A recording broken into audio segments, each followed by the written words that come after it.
Halo, assalamualaikum warahmatullahi wabarakatuh. Salam ceketer untuk kita semuanya. Rekan-rekanku semuanya, sahabat peternak puyuh dimanapun saat ini Anda berada, ya, dari kawan-kawan semuanya, dari Indonesia yang paling timur, yang paling barat, yang paling ujung, ya.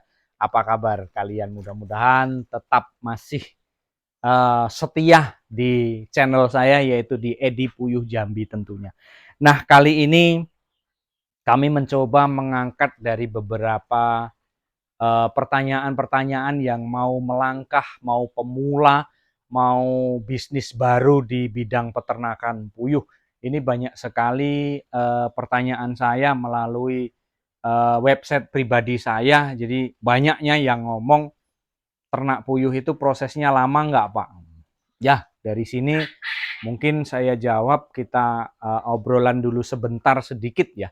Jadi kalau untuk puyuh ini, ya, ke depan di-subscribe saja dulu yang belum subscribe agar supaya tidak ketinggalan notifikasi dari kami, supaya nanti kalau ada video baru itu tetap ada pemberitahuannya. Oke, baik. Jadi ke depan kita bahas ya. Kalau untuk rekan-rekan ini kita sambil santai saja. Saya dari tadi berdiri, setiap harinya kami mengusahakan itu pembuatan video karena ini adalah permintaan dari rekan-rekanku, dari subscriberku semuanya. Terima kasih yang sudah masuk. Jadi kalau untuk ternak puyuh ini prosesnya lambat atau cepat atau gimana? Kalau untuk kita perbandingkan dengan ternak-ternak yang lain, itu berkemungkinan ya kayak lele bisa jadi 2,5 bulan, bisa jadi 3 bulan. Ada juga yang mungkin jenis-jenis petelur yang lain ya, mungkin ayam, mungkin ini kan kalau ayam kan berapa bulan itu mulai bertelur? Sekitar 3 bulanan ya kalau nggak salah ya, apa 2,5 bulan, karena saya bukan membidangi ke situ. Jadi kalau untuk puyuh itu gini, puyuh itu simple yang pertama, dan juga puyuh itu prosesnya cepat kalau untuk mencari penghasilan. Kenapa cepat? Dari 0 sampai 45 hari ini sudah mulai bertelur gitu loh. Dari 0 sampai 45 hari itu sudah mulai bertelur. Nah, ini yang masih penasaran yang malam tadi juga nelpon saya sampai larut malam, itu ada Ibu Dara yang masih penasaran tentang perkembangan puyuh ya, tentang kedepannya soal puyuh ya. Mungkin dari sini Ibu Dara yang dari NTB yang saat ini masih ada di Taiwan, berambisi betul untuk ternak puyuh, ya silahkan, ayo monggo, nggak masalah, kita dampingi terus sampai berhasil, ya nggak masalah ya, nggak masalah, pokoknya yo ayo tetap kita turun sama-sama, ada kendala yo ayo sama-sama kita pecahkan. Jadi di sini saya uraikan, dari rekan-rekanku juga yang ada di Jambi itu banyak juga tanya.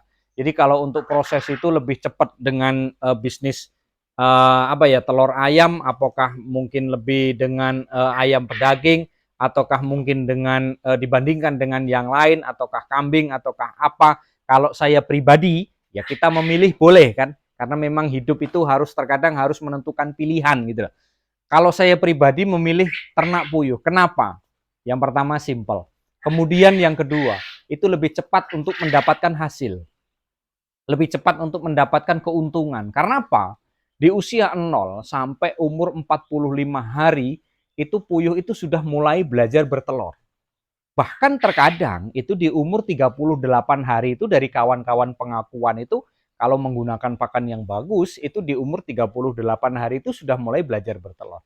Silahkan, scroll saja video-video saya ke bawah, itu banyak pengakuannya kalau yang belajar dengan saya, ya, yang istilahnya tuh ngambil bibit dengan saya, kemudian saya arahkan menggunakan pakan ini. Memang di usianya di 38, 39, 40 itu sudah cepat.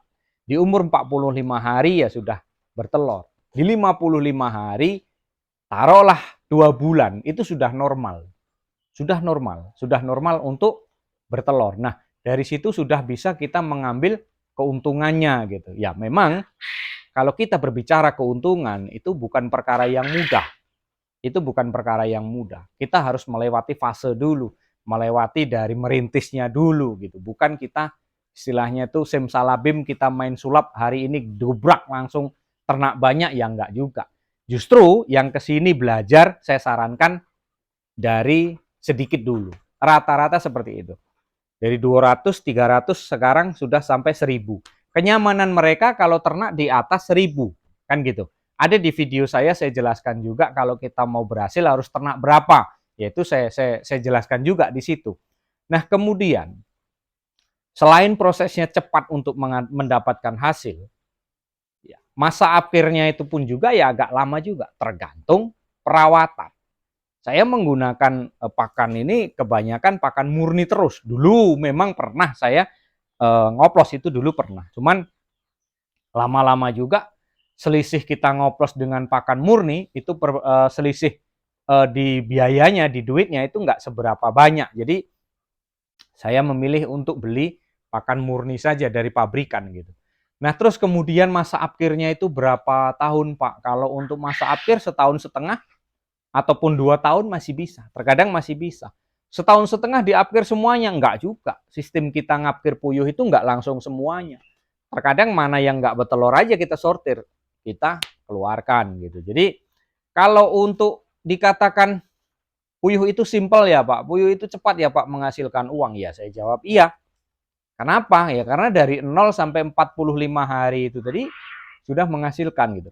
Nah, terus kohenya, kotorannya, ya bisa kita jual untuk pupuk, mungkin tanaman, sayuran. Ya kalau di sini rata-rata sudah dipesan orang, untuk apa?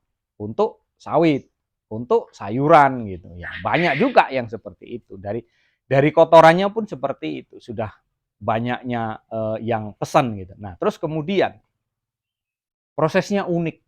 Prosesnya unik. Dari telur dibesarkan, dibesarkan sampai dia bertelur lagi. Fase prosesnya itu unik gitu.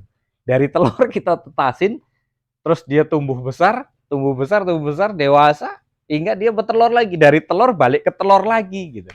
Nah, itulah proses-proses kita puyuh itu seperti apa. Orang mengatakan simple ya, memang iya, simple. Praktis, cepat gitu. Jadi seperti itu. Kenapa kok saya memilih untuk ternak puyuh? Ya itu, karena kan prosesnya kan lebih cepat ya dibandingkan dengan yang lain. Ya masalah hasil, masalah enggaknya ya kita ikuti proses. Semuanya kan harus ikuti proses. Tidak semudah kita membalikkan kacang goreng ataupun tahu goreng kan gitu. Semuanya kan perlu proses. Ya mungkin hanya itu rekan-rekanku semuanya. Terima kasih yang sudah mampir di channel saya. Terima kasih yang sudah mungkin sudah like, sudah komen semuanya. Ya kita beranggapan juga bukan berarti saya pamer ternak puyuh sukses ya, enggak juga. Saya juga ya terkadang ya masih ada kendala yang harus saya selesaikan juga gitu loh. Cuman kan kalau saya pribadi orangnya itu terus terang seneng kali dengan tantangan kita menguji coba gitu loh. Nah ini dengan ini nanti ketemunya gimana, ini kalau kita kasih ini terus nanti seperti apa timbulnya. Nah itu memang kita dari situ kita senengnya menguji coba. Jadi kalaupun ada kendala berkemungkinan dari sini gitu. Kita tahu kendalanya dari mana. Mungkin ya dari pembelajaran dari keterpurukan dulunya baru kita mengerti. Jadi kalau memang yang ada yang beranggapan yang mungkin dulu pernah ternak puyuh tetapi tidak ketemu, merugi segala macam, ya itu ya mungkin gimana ya pembelajarannya itu mungkin kurang ini ya, mungkin kurang serius ya pembelajarannya. Jadi kalau untuk di Jambi sendiri memang saya perjuangkan, saya bikin grup, saya bikin admin, saya bikin semuanya agar supaya kita ada pemerataan, agar kita supaya ada sama-sama, ada saling merangkul di situ. Kalau untuk di wilayah Jambi, boleh dikatakan di YouTube saya yang sebelumnya dengan Bang Joni semuanya, itu kalau di Jambi itu kan sudah enak ya, artinya di sini kita sudah ada komunitasnya. Jadi mau kemana itu sudah agak sedikit enak, tidak ada hambatan. Mungkin kalau telur kita numpuk segala macam mungkin bisa jadi juga di situ saling membantu, saling kerjasama. Ya, mungkin hanya itu rekan-rekan semuanya. Terima kasih yang sudah mampir di channel. Terima kasih yang sudah nyimak di video-video saya. Ya, jangan lupa subscribe-nya, jangan lupa tekan tombol loncengnya agar supaya ada notifikasi dari kami. Ya, mungkin hanya itu, kurang lebih mohon maaf. Wassalamualaikum warahmatullahi wabarakatuh. Tetap semangat kawan-kawanku.